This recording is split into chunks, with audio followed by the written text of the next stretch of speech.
The latest episode of Star Wars Resistance, Station Theta Black, took us away from the Colossus and into the unknown regions for a closer look at First Order dealings and a story full of espionage and action. Yeager loans Kaz the broken-down fireball to meet with Poe, and it almost explodes, but a small Resistance fleet shows up and they even offer to fix the ship.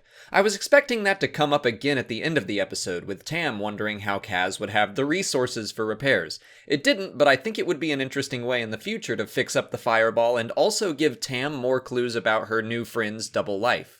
Kaz delivers the report he stole from Doza's office in the previous episode, and the Resistance is able to reverse engineer flight paths to some location in the unknown regions. Poe takes Kaz to go exploring, and General Organa urges him not to engage the First Order should they bump into each other.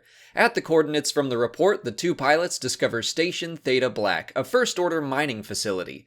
Poe goes against Leia's orders and heads inside the seemingly abandoned base for more information.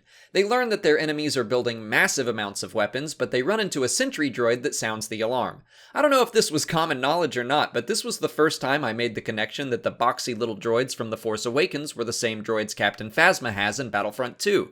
I'm probably late to the party on this, but it was a fun realization for me.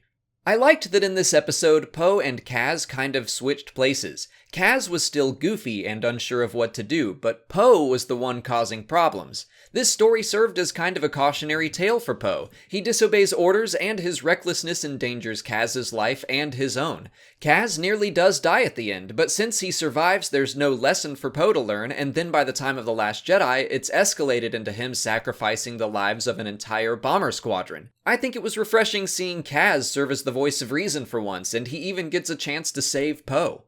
The First Order shows up to destroy the station, and they chase Poe and Kaz away. It was interesting seeing their first interactions. Neither side is in open conflict with each other, and there is still technically a treaty going on, so instead of an immediate outbreak of running and gunning, we get some building tension until it all explodes.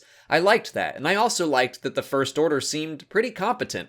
They still can't shoot to save their lives, but they had ground forces and then TIE fighters waiting out in space should they escape the station. The dogfight felt a little slow to me, but it was still cool seeing the ships fly in and out of the infrastructure, and I'm glad we got to see more characterization for Von Reg. He's been described as the First Order version of Poe, and beyond just being ace pilots, that's accurate. He had to be ordered a couple times to disengage from Poe so he wouldn't be blown up, but he wanted to confirm the kills. It's that same type of thinking Poe has. If you start an attack, you see it through no matter the cost. Station Theta Black is destroyed and both First Order and Resistance forces escape. With even more information about what the enemy is up to in the unknown regions, General Organa laments that it will make little difference to the Senate, and she mentions that many of the senators are secretly profiting from the First Order, a fact that was established in the book's Bloodline and before the Awakening. Kaz says he thinks a lot of people would help the Resistance if they knew what was really at stake, and Leia hopes that he is right. That could be a hint about the state of the Resistance when we get to Episode 9. Now that the First Order has declared war on the galaxy, maybe more people will join the cause.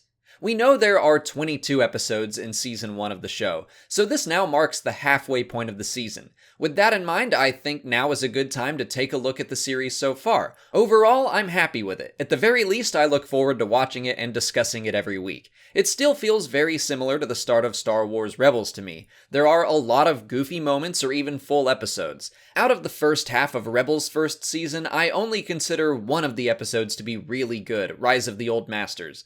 The second half of the season really stepped up its game, and the final 3 episodes are where I would say the show got real and dangerous. So far in Resistance, I count 4 episodes that I thought were really good, so I have high hopes for the second half of the season.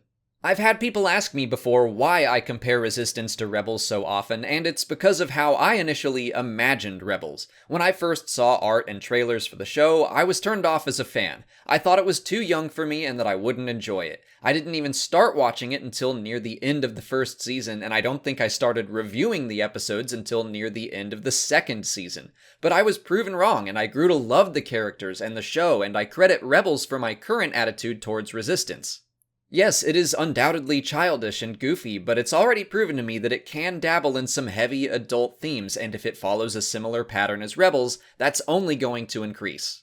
So yeah, so far so good for Star Wars Resistance Season 1 as far as I'm concerned, and I give Station Theta Black a thumbs up as well. Not my favorite of the series, but definitely above average. But now I want to hear from you guys. What did you think of the episode, and how are you feeling about Resistance as a whole so far? Let me know in the comments. If you haven't already, please like this video, subscribe to the channel, follow us on Twitter, Instagram, and Facebook, and consider checking out our Patreon page. As always, thanks for watching, and may the Force be with you.